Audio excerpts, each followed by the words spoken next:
fact, I've never shared this recipe before. It's so incredibly powerful. So this next step is really gonna help you lose weight at lightning speeds. And what that means is you're gonna have that better sex drive, you're gonna have more energy and that alpha male mentality in the gym. Just 3 simple things you can change that will help you lose weight and that will just keep you going, you know what I mean?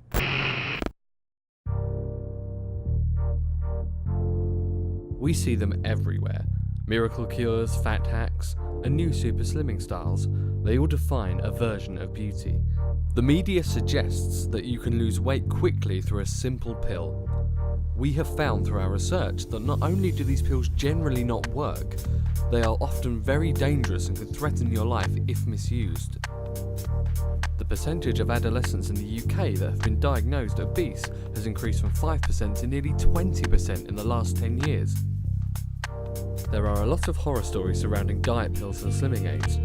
How exactly do they work? Are they good to use? And how do they impact your health? 58% of teenagers have experienced feelings of jealousy, negativity, or insecurity as a result of social media. We always want to make sure we look at our best. To combat this, people try these extremes to look better quickly. Do these diet hacks really work? Let's find out.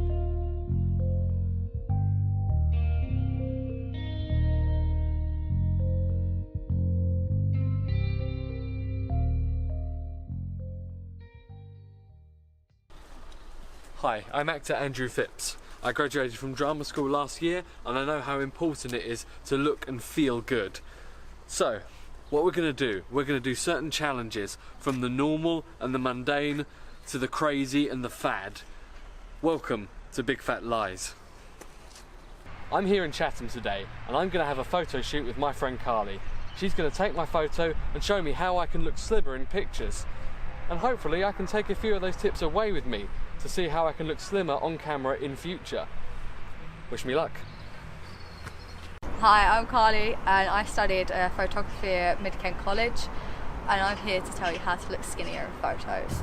Number 1, I would say the pose you make in photos can make you look skinnier. It depends how you do it. The lighting can affect how you look, because in some photos you can look really skinny or really big, and it depends on what light you have. You have natural or whether you have like light from a bedroom light bulb.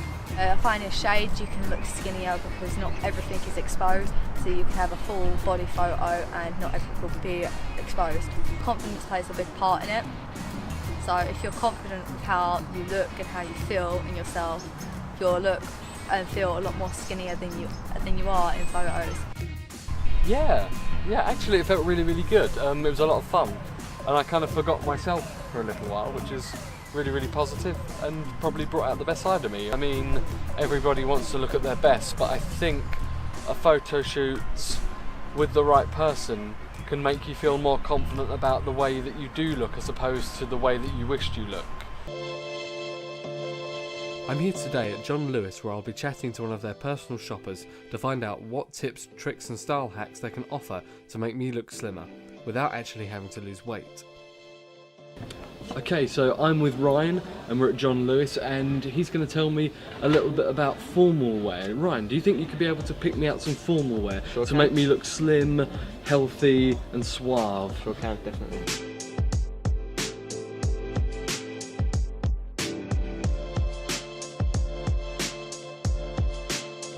Okay, Ryan, what do you recommend in terms of formal wear? So someone like me who wants to look slimmer, would you recommend stripes or would you recommend something plain? I'd recommend something plain, to be honest, and you can also pattern with your tie. I see, that's what I would recommend. I see, so you think the tie might be able to sort of distract away from the shirt and it gives another sort of a centrepiece to the body? I would say so. A nice tie is always a good look. Okay, sure. And in terms of the kind of the jackets and the trousers, would you go for something a little bit more fitted or would you suggest something a bit more baggy for a larger gentleman like myself? So John Lewis offer a tailored fit, which is in between a slim fit and a regular fit, and that's for gentlemen that are a bit larger in the shoulders and a bit broader on the chest, and that fits well.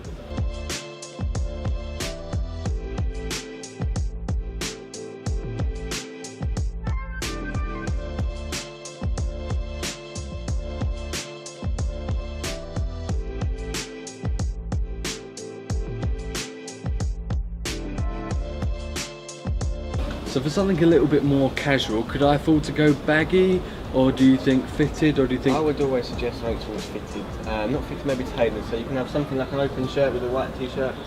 That will always attract brighter colours and make you look a little bit slimmer, especially with like a pair of neutral coloured trousers. Amazing, amazing. So for someone who is a bit bigger like myself, would you recommend normal shorts or 3/4 lengths, or...? 3/4 length shorts maybe a bit out of fashion nowadays. Oh, okay. So you normally would tend to go to cargo or chino shorts. Chino shorts are very in now.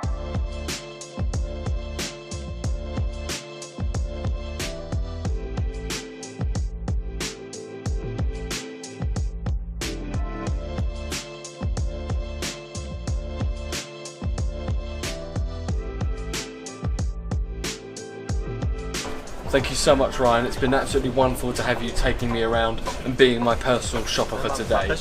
In today's selfie-obsessed society, we constantly have to be prepared to be photographed. Cameras are everywhere, and when anyone can instantly upload snaps to social media, it doesn't make you feel overly confident about your body image. So, after talking to Carly, you can see how much better my selfie on the right is after my selfie on the left. You can see that I've turned my chin a little bit, which means that my jawline is shown, making me slimmer. The lighting is so much better, and my own personal guilty pleasure, I've put a little bit of a pout into there. Anyway, let's get sweaty and strewed. Supposedly, a high-intensity workout that uses all core muscles can help burn weight quicker than a full gym workout and can help build more body confidence. So I'm here today at Pole Fitness to put this life hack idea to the test. I'm just really excited to be getting on with this and knowing what I'm going to be doing. Can you tell me a little bit about what you're going to teach me today? Basically what we're going to do is you're strung on a pole, you're going to get used to the apparatus first. It's literally going in a circle sometimes can make people a little bit dizzy sometimes. Basically working your coordination, make sure you can hold the pole properly. Basically the first thing is just going to get you to walk around the circle.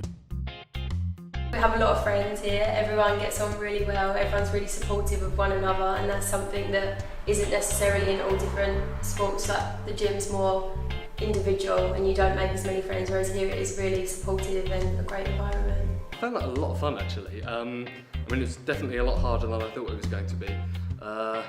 But generally, yeah, it was really, really fun, and it did actually make me want to achieve more, especially with that last bit with my leg above. I think that would be something that I would look to do in the future. We're here today in the quiet town of Saltdean to interview Jane Hopper. She's a qualified nutritionist who will hopefully give us some important answers about slimming pills and fad diets. Hi, my name's Jane. My company is called Reach for Nutrition. I'm self-employed. So we're very much a taking a pill society. So the doctor, you'll go to the doctor and the doctor will say, okay, take that. And unfortunately what it usually does, it just masks everything, and little by little things pop up all the time, and they're, you know, even though you're masking the symptoms, you're not actually getting to the problem. Do you think the media pressurizes us to feel we have to look a certain way? Absolutely.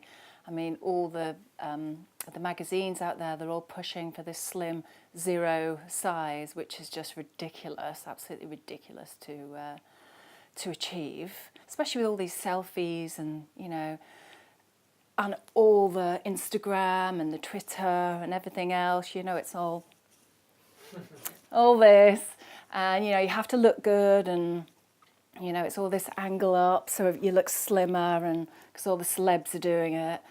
How does exercising every day or regularly affect general well-being as well as the possible weight loss effect? It's really, really important as a youngster to do lots of exercises because it lays down the foundation of your bone structure. The osteoblasts are built up to a nice protein matrix, and that builds up nicely so that you know, you get a nice sort of bone matrix. What is the biggest problem most of us encounter when trying to lose weight? Well, snacking is probably the big issue, and choosing healthy snacks really. You know, fruit, vegetable crudités, you know, hummus to dip in, nuts, seeds. You should really be snacking on that, and if you're snacking on that, then you can't really go wrong. It was really interesting to see what Jane said, and I certainly will be thinking about how I can eat more carefully from now on. Even before I started this project, I was trying to lose weight, and by doing this documentary, I've realised that there are no quick fixes to feeling good or even just losing weight in general. Only through sustained exercise and healthy eating can one lose weight. And actually, I was surprised to learn that more exposure to the camera helps me become more used to the image of myself. It can only be a positive thing. And that's it for Big Fat Lies. We hope you've had fun, and the main thing we've learnt really is just to be yourself. That's all anyone can ever ask of you. Take care.